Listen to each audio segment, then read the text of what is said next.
My name is Frank Delaney, and at 78 years old, I thought I'd seen every kind of manipulation there was. After 35 years teaching psychology at Northwestern University, I'd studied human behavior patterns, written papers on elder abuse, and counseled countless students about recognizing toxic relationships. What I never expected was to become a case study myself. It started with a simple fall in my Lincoln Park home last October. Nothing dramatic. I slipped on some wet leaves while bringing in the mail, twisted my ankle, and found myself moving a bit slower than usual. My late wife Margaret used to joke that I was too stubborn to admit I needed help with anything. She was right, as usual. But when my son David called from Denver and my daughter Sarah drove up from Springfield after hearing about the fall, I could see the worry in their eyes. "Dad, we think you need someone here," Sarah said over coffee in my kitchen. "Just temporarily until you're fully mobile again." David nodded from where he sat across from us. "We've been talking and Carla's available. You remember Cousin Carla, right? Aunt Helen's daughter?" I remembered Carla Hensley, 31 years old, recently unemployed from her job as a nursing assistant at a facility in Peoria, and according to family gossip, struggling financially after a messy divorce. She was technically my niece. Helen was my late wife's sister, but we'd only seen each other at family gatherings over the years.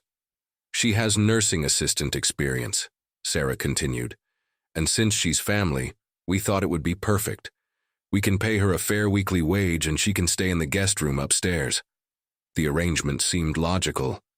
Carla arrived the following Monday morning with 2 suitcases and a warm smile. "Uncle Frank," she said, hugging me carefully. "I'm so glad I can help. Don't you worry about a thing, I'll take great care of you." If you enjoy stories of cold-blooded revenge and gripping plot twists, like this video, and subscribe to the channel now. There are brand new, unreleased stories here every day, each one more intense than the last. For the first 3 days, Carla was everything my children had hoped for. She helped me navigate the stairs more safely, prepared nutritious meals in my kitchen, and seemed genuinely concerned about my recovery. She'd ask about my medication schedule, remind me to use my walking cane around the house, and even engaged me in conversations about my teaching days at Northwestern. I began to think my children had made an excellent choice. But by Thursday of that first week, subtle changes started appearing. When my neighbor, Mrs. Peterson from next door, came by with homemade soup, Carla answered my front door. "Oh, Uncle Frank is resting right now," I heard her say from my study. "He's having a tough day with his ankle. Maybe you could come back later this week?" I wasn't resting. I was reading the Chicago Tribune at my desk and feeling perfectly fine. When I walked to the front door using my cane, Mrs. Peterson was already driving away down the street. "She seemed concerned about tiring you out," Carla explained when I asked. "I thought it would be better if you got your rest instead of entertaining visitors." The next incident happened Friday morning when my old colleague, Professor Martinez, called my landline. Carla answered from the kitchen. "Mr. Delaney can't come to the phone right now," she said in a tone that suggested I was incapacitated. "Can I take a message?" "Carla," I said after she hung up the phone, "I'm perfectly capable of answering my own calls." She looked concerned, walking over to where I sat in my recliner. "Of course, Uncle Frank. I was just trying to help. You know how exhausting long conversations can be when you're recovering from a fall." I wasn't exhausted, and I certainly wasn't incapable of having a conversation. But I decided to observe rather than confront immediately. Something about her behavior reminded me of case studies I'd read about caregiver manipulation. The gradual assumption of control disguised as helpful assistance. By the beginning of the second week, Carla's control tactics became more systematic. On Monday morning, she appeared with a locked weekly pill dispenser. "Uncle Frank, I've organized all your medications," she announced, showing me the compartments. "This way you won't accidentally double-dose anything." She pocketed the small key. The problem was, I'd been managing my blood pressure medication and vitamin supplements perfectly fine for years without any confusion. When David called Tuesday evening to check on me, Carla intercepted the call in the kitchen.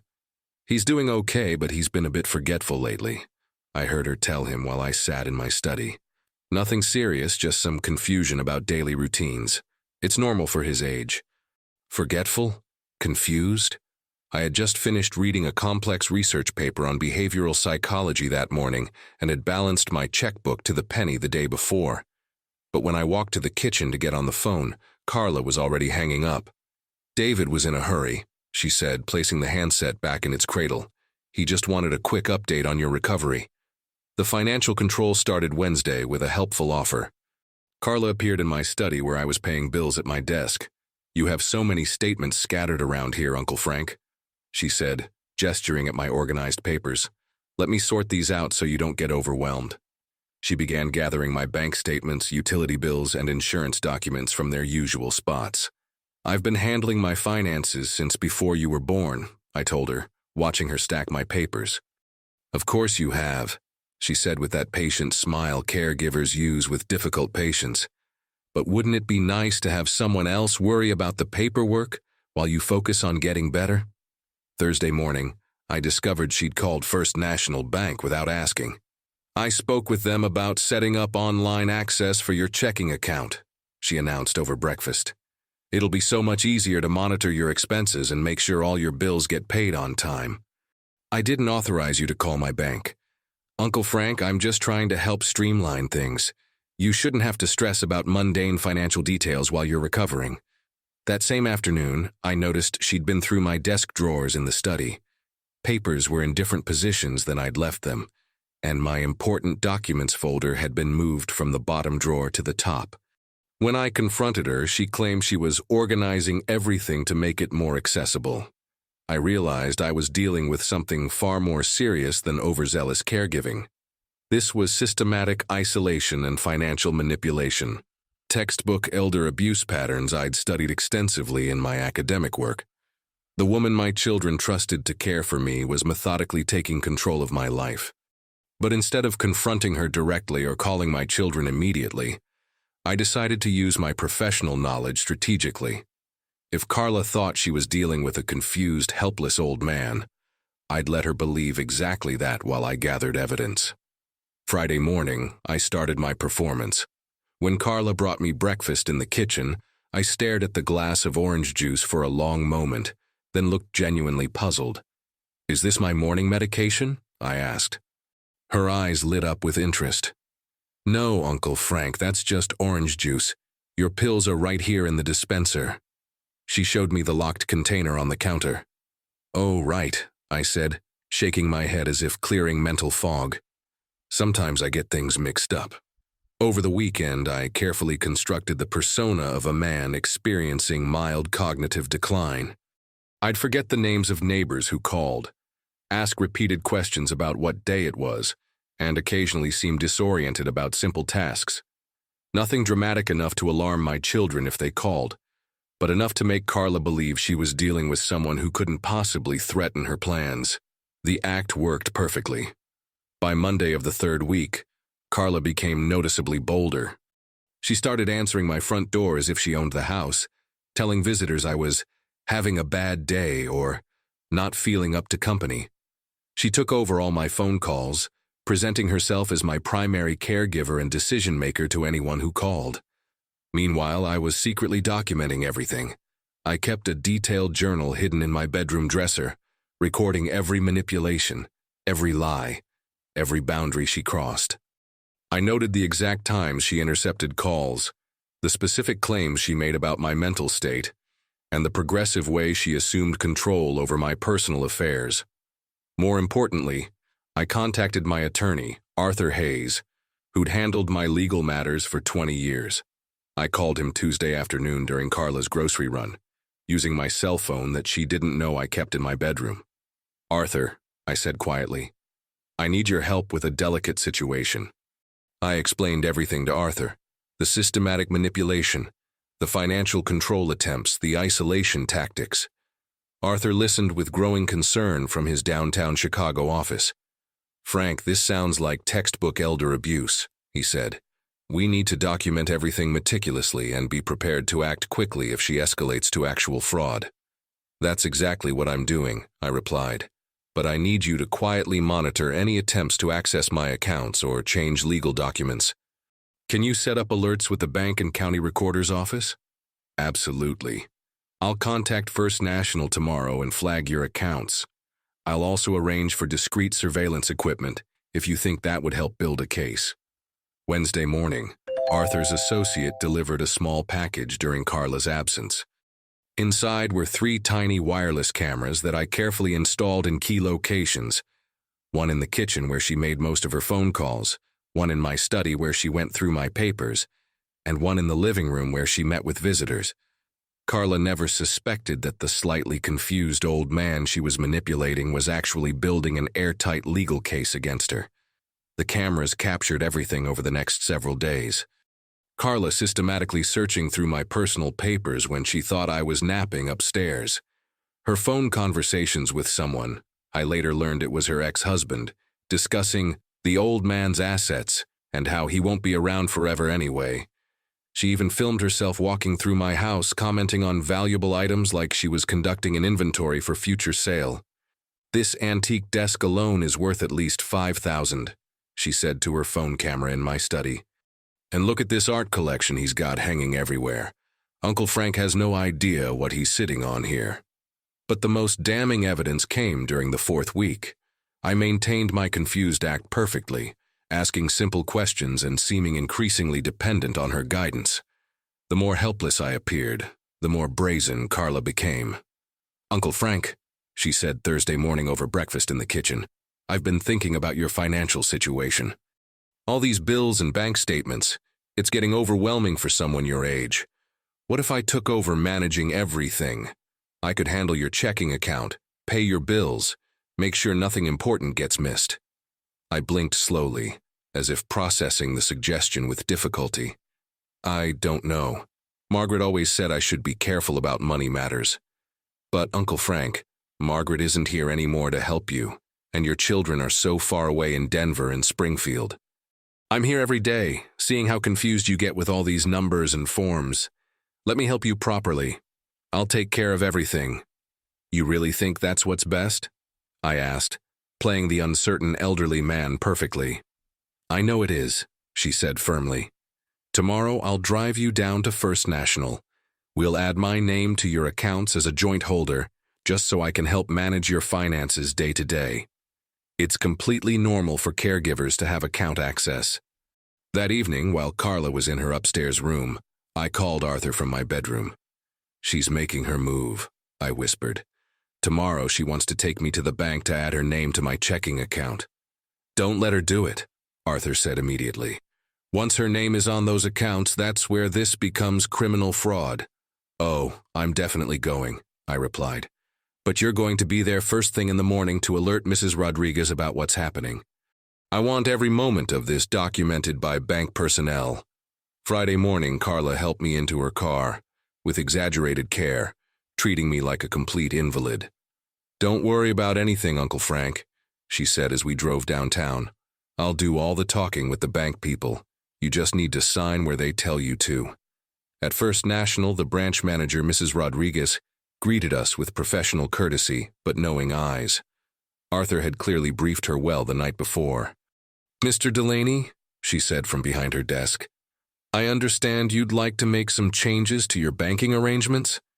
I played my part perfectly, looking uncertain and glancing at Carla for guidance. "I'm not really sure what this is about. Carla says it would make things easier." "It will definitely make things easier," Carla interrupted from the chair beside me. "Uncle Frank gets very confused about financial matters these days. As his full-time caregiver, I need account access to help manage his bills and daily expenses." Mrs. Rodriguez nodded slowly, making careful notes.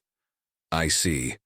Mr. Delaney, adding someone to your accounts is a very significant change. Are you absolutely certain this is what you want to do?" I hesitated convincingly, looking genuinely uncertain. "Well, if Carla thinks it's necessary." "It is necessary," Carla said quickly, leaning forward in her chair. "Where exactly do we sign, Mrs.?" Rodriguez pulled out the required forms, but I could see her making detailed notes, documenting Carla's pushiness and my apparent cognitive uncertainty. "Mr. Delaney, I'll need your signature here and here," she said, pointing to specific lines on the paperwork. I picked up the pen, then set it down, looking confused. What exactly am I signing again? Just some simple paperwork so I can help you better, Carla said impatiently. Go ahead and sign where she showed you. But I shook my head slowly. I think I should talk to my children about this first.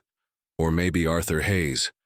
Margaret always said never sign anything important without reading it carefully.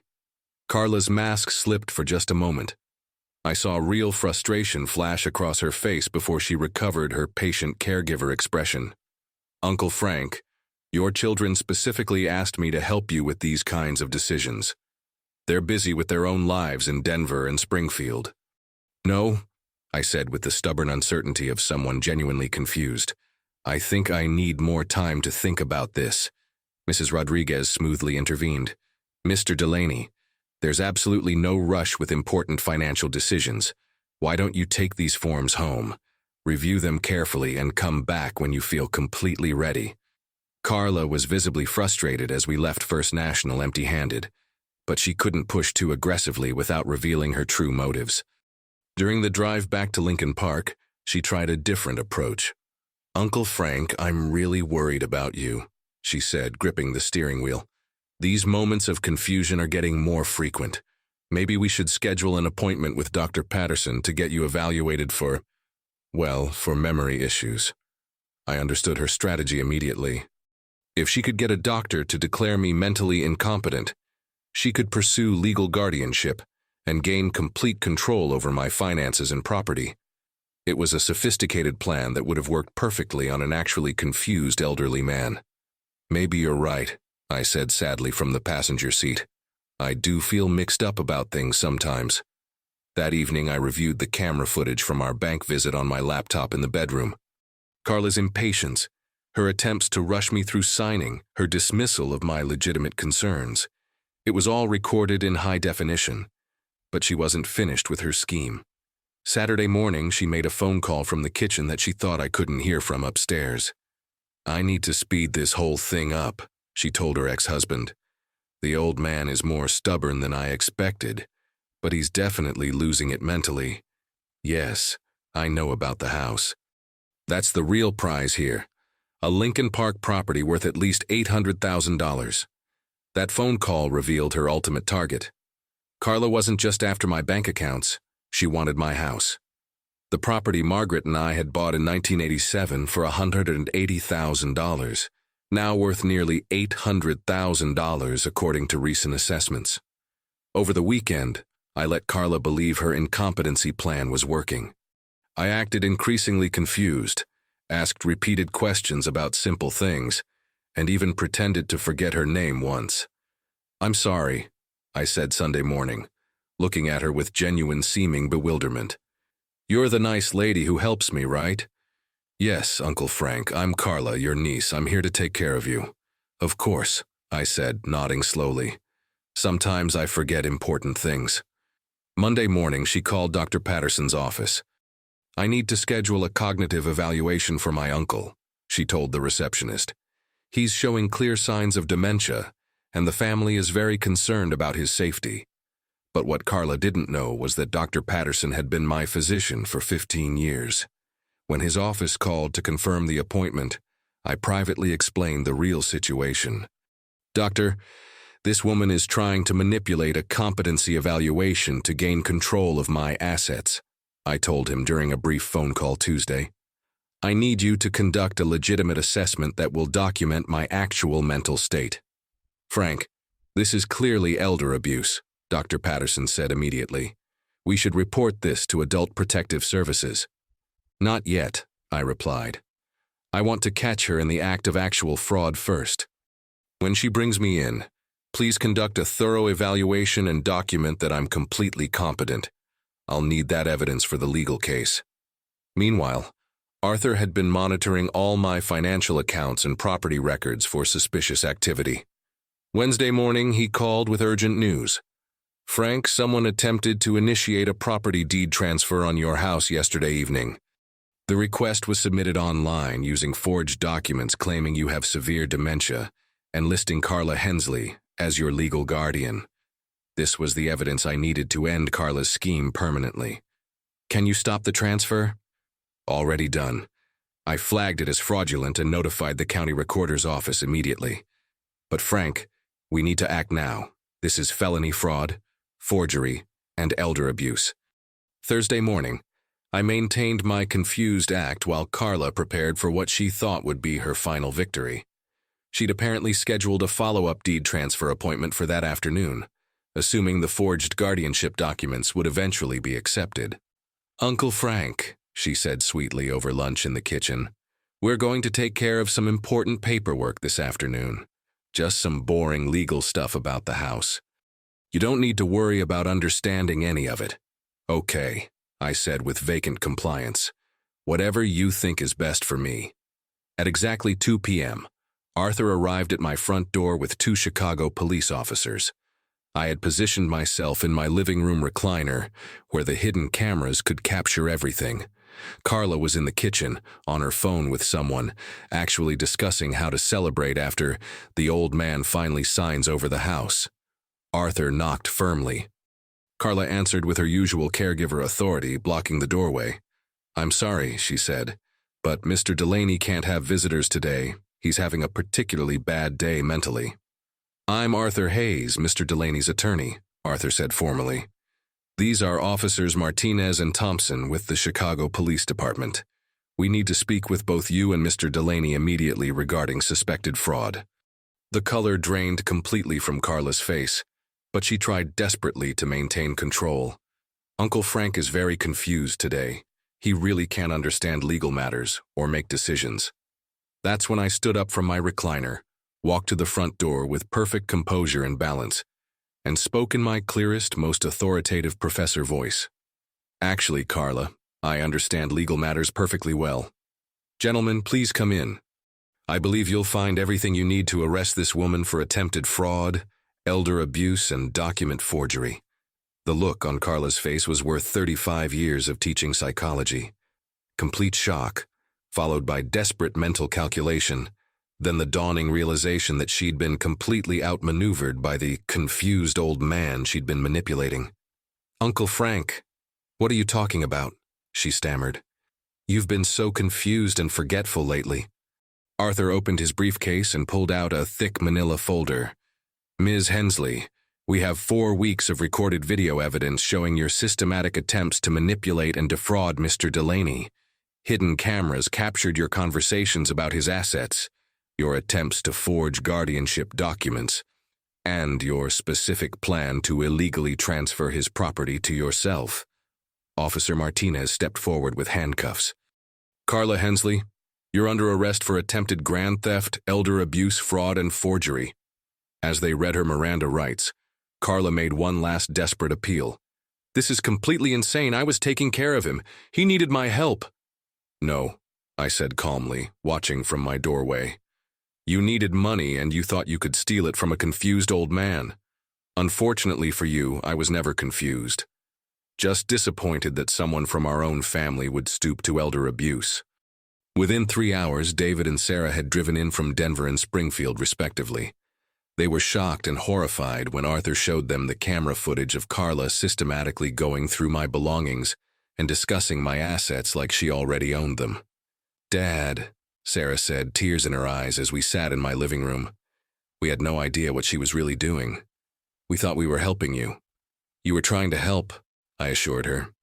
"But some people see family trust as opportunity and kindness as weakness to be exploited." The legal consequences for Carla were severe and swift. She was formally charged with multiple felonies, including attempted grand theft, elder abuse, fraud, and document forgery. Her nursing assistant license was permanently revoked by the state, and she faced up to 10 years in Illinois State Prison. More importantly, word of her crimes spread quickly through our extended family, ensuring she'd never again have access to vulnerable elderly relatives. 4 months later, I'm living completely independently in my Lincoln Park home, managing my own finances without any assistance and enjoying regular visits from neighbors and old colleagues without interference. I hired a legitimate home health aide through a licensed agency, someone properly bonded and background checked who helps with housework twice a week, but never presumes to control any aspect of my personal life. This experience reinforced something I'd taught my psychology students for decades. Predators rely entirely on their victims remaining silent and isolated. By carefully documenting everything and seeking proper legal assistance, I turned Carla's own manipulation tactics against her completely. If you enjoyed this story, please like this video and leave a comment telling me what you thought. And if you're not already subscribed to the channel, please subscribe and hit the notification bell to receive alerts for new stories like this one. Thank you for watching, and I'll see you next time.